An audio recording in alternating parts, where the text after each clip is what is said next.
everybody, it's Mike, adigitalnomad.net, here to talk about a video I promised I would talk about while we're about to pull into a supercharger here. And say hi if you're out there, so I know this is working.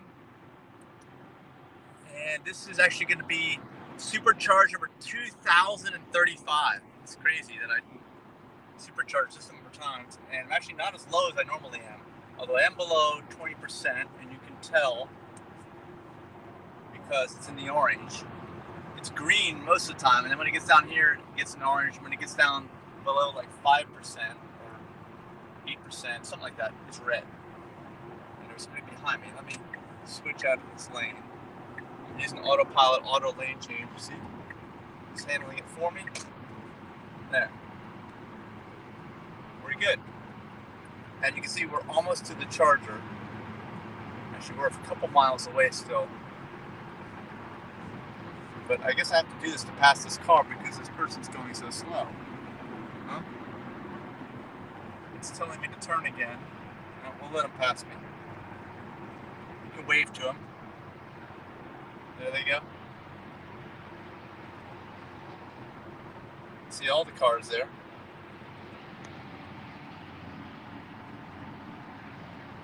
But this is an important topic for this video. The new digital divide, okay?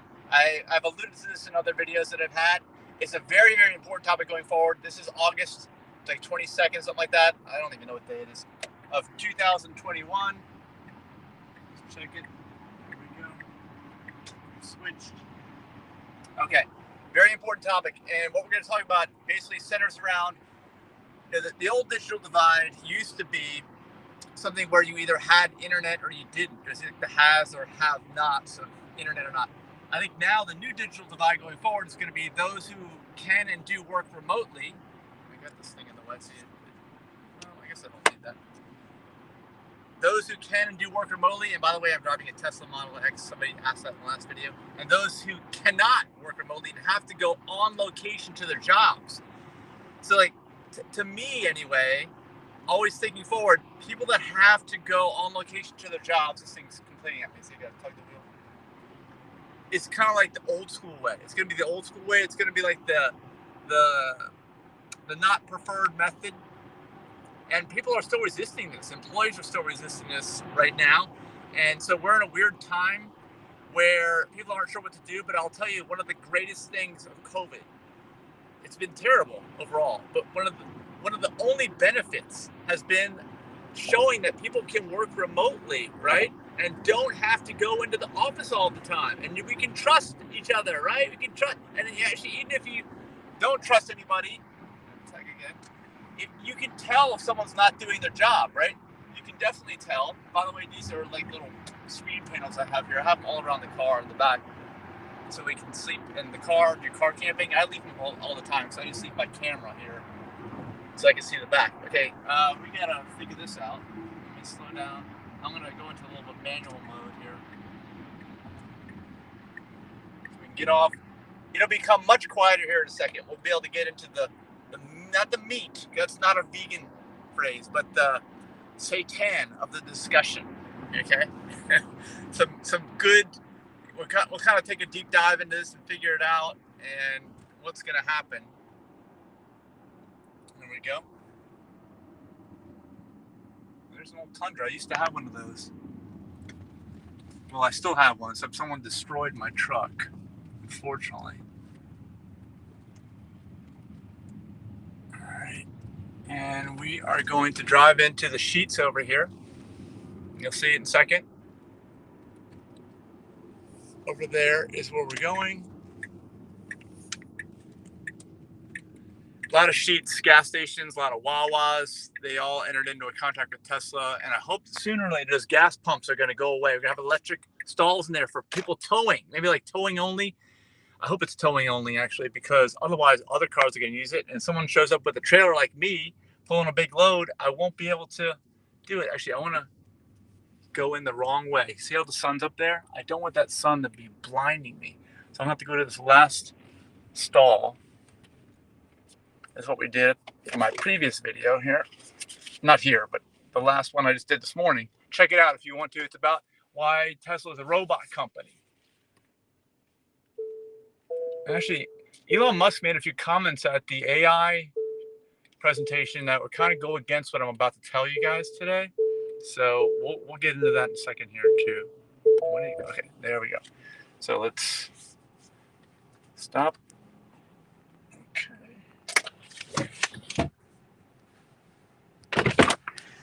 Let's get out here and we have a brick wall right there. This is a level 2 charger or a version 2. All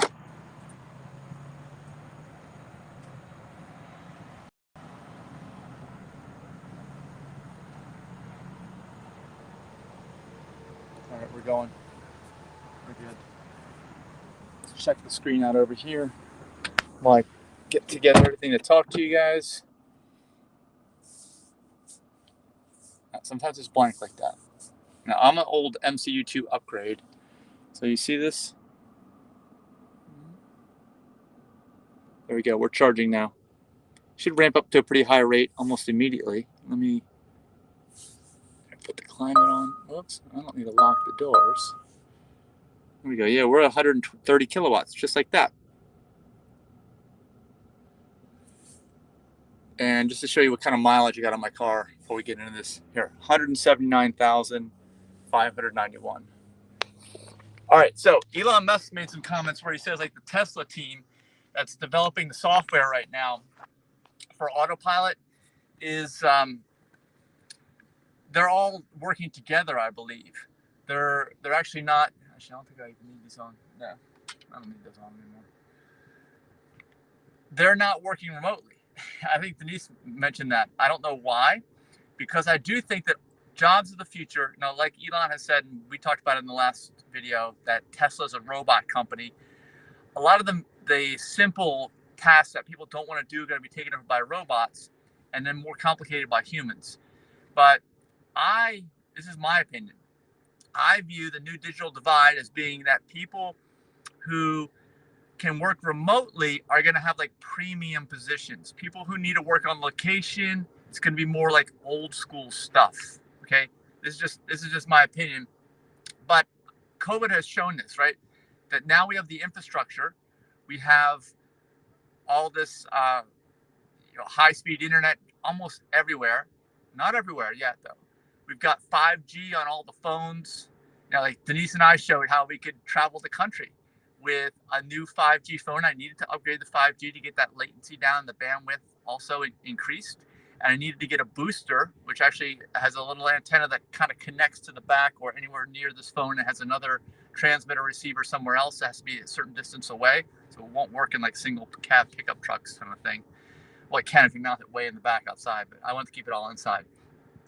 And then Starlink is the other link to this.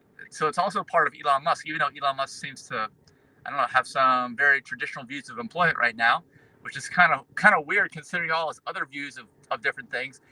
So Starlink is going to open up basically everywhere. It's going to be gigabit internet in BFE. If you know what BFE is, bumfuck Egypt. And so it will level the playing field for everything. I think, and I can do another video on this. It will also flip. It'll be a game changer, a paradigm shift for rural real estate values. I truly believe that it's going to make like some of the most worthless property now be some of the most expensive property. And it's a combination of Starlink coming online so that you can have true high-speed internet literally anywhere on the planet, okay? Combined with the fact that COVID just happened, we've got all this infrastructure here, and even before Starlink, right, people are saying you can work from anywhere. Like Denise and I showed on our Tesla RV. Go to hashtag Tesla RV on any kind of search engine or YouTube. You'll see all of our hundreds and hundreds of videos of what we did. We were able to go to a different place every day and work with the 5G phone and the booster, and of course the electric car and self-driving and all this stuff. It's all kind of converging where you can have all these new lifestyles.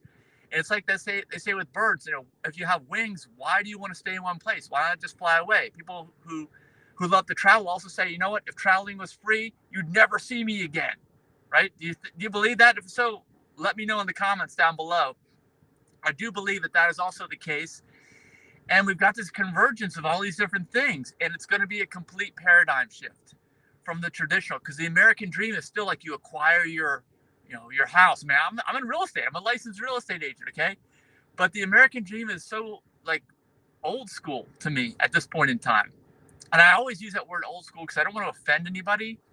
I think old school is kind of an easy way to describe all this, but it is truly old school. These ideas of staying in one place, and I see what I've been able to do with my car, right? And just the things you can do with an electric car, smart and intelligent car, like a robotic machine, and the lifestyles. Because we've got the biggest Tesla here. We talked about in the last video how all Teslas look the same, but X right now is the biggest one you can get. You can do the most things in it, and yes, it's the most expensive, but we can do the most things in it. I kind of started up this channel.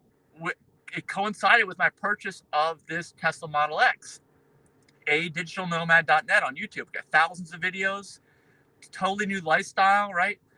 And then the employment thing. The employment thing, I think that paradigm has shifted here with COVID, and I'm trying to move away. Let me let you know my history on remote employment, I guess is what we're looking at, and where we're going, where I'm going. Denise and I are going with remote employment.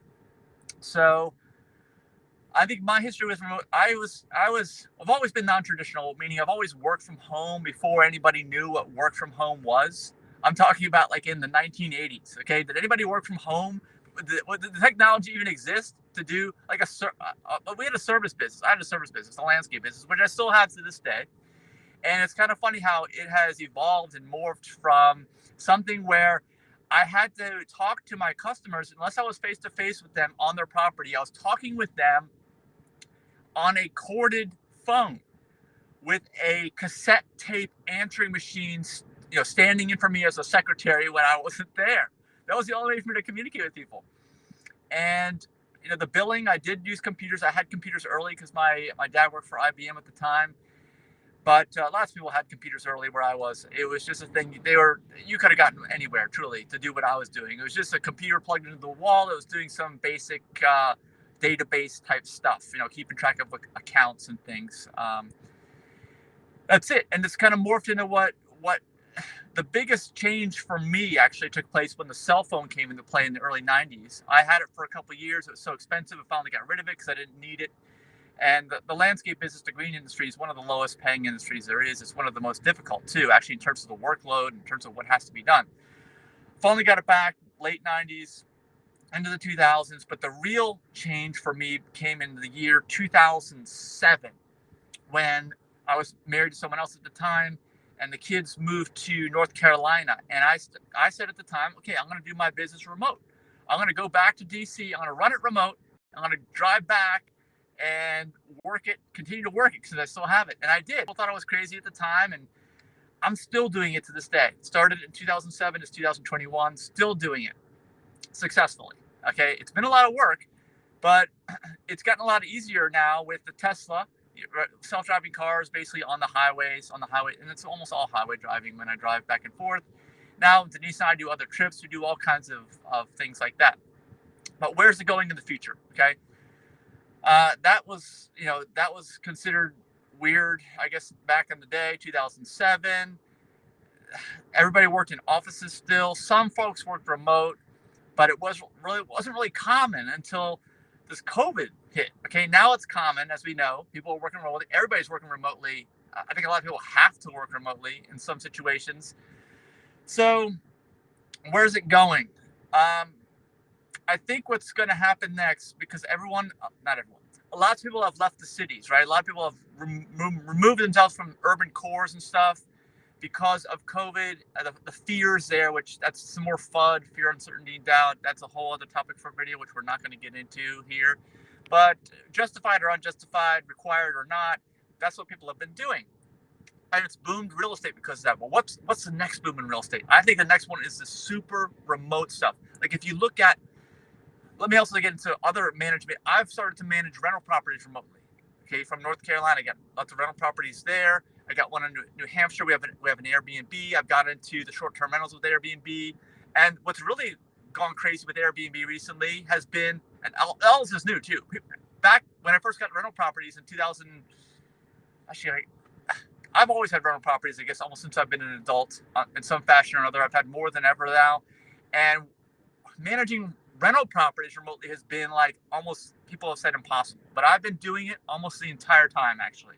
There's only a few years that I did local rental property management. I've done remote rental property management most of the time, and then got into the short-term rental. That's the new thing, the Airbnb, the Verbo, short-term rentals, right? And what's really been booming there has been the unique experiences, the different properties. Like that's what I have.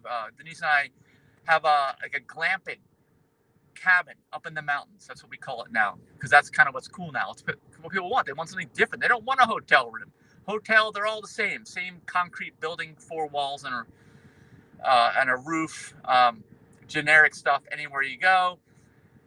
All of this has been shown in recent years, and it's only been the last few years that you can do this. You can do this remotely. You can do it successfully, leveraging technology. So what's really going to happen is now people can suddenly not only rent these places remotely, they can get internet remotely, they can live remotely, live in unique situations. We got some stuff going on in Ecuador. If you want to check out something really different, check out Terra Fruitus and Fruit Haven. Those are communities in Ecuador, intentional communities of people that have been brought together through the long tail of the internet and have a certain purpose of a certain type of a community or new type of a setup for living that they want to do. And one of the holdbacks has been internet. They have internet there, but I can tell you it's not what I'm used to, like a gigabit line type of a thing. And a lot of people, that's almost a requirement nowadays. So they only had internet consistently for like the last 2 years or so, I think. But Starlink, which hopefully my Starlink dish will be delivered to Ecuador in the near future, also to my rental property in New Hampshire, hopefully by the end of the year, beginning of 2022, that's going to be another game changer. And again, this is for people that can work anywhere, because then all of a sudden, hey, if I want to live in an intentional community where people are growing their own food and hang around those people so that I can have, positive peer pressure to live that type of a lifestyle. And it's located out in the middle of nowhere, but that's where the food grows the best. That's where the climate is. That's where things are affordable, at least for now. Real estate's affordable. That, I think, is going to change. It's not going to be like it was in the past where there was limitations to your communications, and because of that, it held back the value. They say location. That's going to almost go away in the near future with real estate, in my mind. What do you guys think? Let me know in the comment. That's going to be in the comments. That's going to be one of the things that real estate is going to go through because of the digital divide, the coming digital divide. Now, the people that this is not going to have much effect on are the people that have to go on location. And there's been a lot of pushback. I know a lot of people, I've heard people say like, oh gosh, well, COVID, I'm thinking this is great. Your kids can do school remotely. You can go and do this, and that, and the other thing. And they're like, no, I want my kids back in school. That's why I want it. The kids don't like it. I don't like it. And there are people like that. I think it's because we all grew up in a certain way and we don't know any different. But I've had my kids and different things over the years, which are all, they're adults now. They're not kids anymore. I won't even say adult children because that's an oxymoron. They're adults, but they went through a time they didn't like it either. And a lot of adults couldn't understand how I was and why I was putting my kids through school on the internet, remotely, on a laptop or whatever it was. And they can go wherever I went with me. I think it's a great thing. It opens up so many other opportunities, so many different things that can happen. And of course, the other thing is video chat. When you have high-speed internet, reliable high-speed internet, you have consistent video chat. You're never out of touch with anybody. And of course, this is also a huge change for people like me. I'm 51 years old, where I grew up in a time whenever you talk to somebody, they were connected to a cord, to a wall somewhere, and you knew where the other person was. Now you have no idea. It doesn't even matter anymore. And instead of being really expensive and charging you by the minute, and okay, gotta go, my bill's getting up. Now you can talk as long as you want. There's no limitations like that. And there probably never will be again, actually, if you ask me. So what do you guys think of this? Let me know in the comments. Let me know what you guys, any more thoughts, things that I maybe have missed in this video. And what kind of jobs are going to flourish? What kind of jobs? Do you think any and every job is going to be a job that you can do remotely? Or do you think certain jobs, like, I don't know, nurses in hospitals are going to have to always be there, right? A factory worker is going to always be there. Someone on an assembly line has to always be there. But maybe those jobs will all be taken over by robots. Maybe those are the jobs that nobody really wants to do. I don't know. and you can find a job that you actually really want to do, even if it's on some far-reaching corner of the earth that has never before been considered habitable, which now is, and it is now has connectivity. And do you think the Starlink's going to work? Because this is all keyed on Starlink too. A lot of the far-reaching, forward-thinking situations that I'm discussing here are assuming that Starlink is going to work. Do you think Starlink is going to work? Let me know in the comments. So I think this is an exciting time. Again, I think that it's that saying that, if you've got wings, why do you want to stay in one place? And so much of this is habit and conditioning, so much of all the lifestyles. But this is just another aspect of life moving forward that's changing. And a lot of people are going to be held back by habits and conditioning, just like they are in so many other ways of their life. And when technology and society and progress moves on, and you hold yourself back in these old ways, you really find that you start to react in a very negative way. And this is why it's important to keep an open mind on all these things going forward, all of these different subjects and all of these different possibilities. And it's fun, okay? It's not like it shouldn't be scary. That's the thing. So many things, even like the traditional media, if you think about it, thrives on fun, fear, uncertainty, and doubt. Oh my gosh, it should be the other way around, especially now. I mean, I know growing up in the 80s, it seemed like I couldn't imagine a world outside the 80s and, expensive long distance and no internet and all this other stuff. And people can really get you into a fearful situation. But now it's so easy to get outside of that. But it's so disheartening to me. I guess I see so many people stuck in these same fearful situations, that these fearful climates that the media tries to blast out over and over again. There's so much opportunity now. There's never been so much opportunity.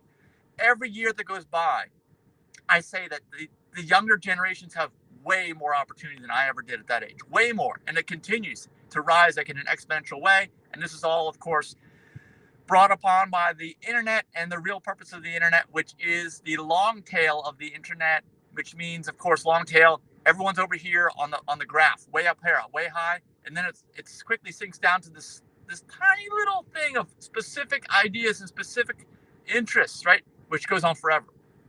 It goes on forever, and you can connect with those people now. That's what the internet's for. That's why you can have jobs in the future you'd never think you could have. Let the robots do this mind-numbing stuff over and over again. It's the same thing every day. And a lot of what's got me thinking about this is I've had a job for many decades where that's what I did, mind-numbing work. I still do it behind lawn equipment. And I can think about other things and take notes, and I've watched technology evolve, and it's amazing what people can do these days. I'm looking forward to the future. Are you looking forward to the future? If so, right, let me know in the comments. Let me know down below, because I want to hear from you guys. And I'm not going to hang on any longer in this video. I think I've said all I need to say. I've talked about everything that should be talked about with the subject for now in 2021. And if you guys have some new ideas, some new groundbreaking stuff, or anything related to this, please let me know in the comments. Please share this video with others that maybe, I don't know, grew up in a different time. Like I grew up in the 80s, and maybe can't understand what's going on or don't understand. And let this be like mind expanding, eye opening, however you want to look at it. Hope you guys got some value out of this. And if you did, like it. And also, please subscribe to our channel on YouTube, adigitalnomad.net, adigitalnomad.net. Until next time, until I have some more cool things to talk about, have a great day, everybody. Bye-bye.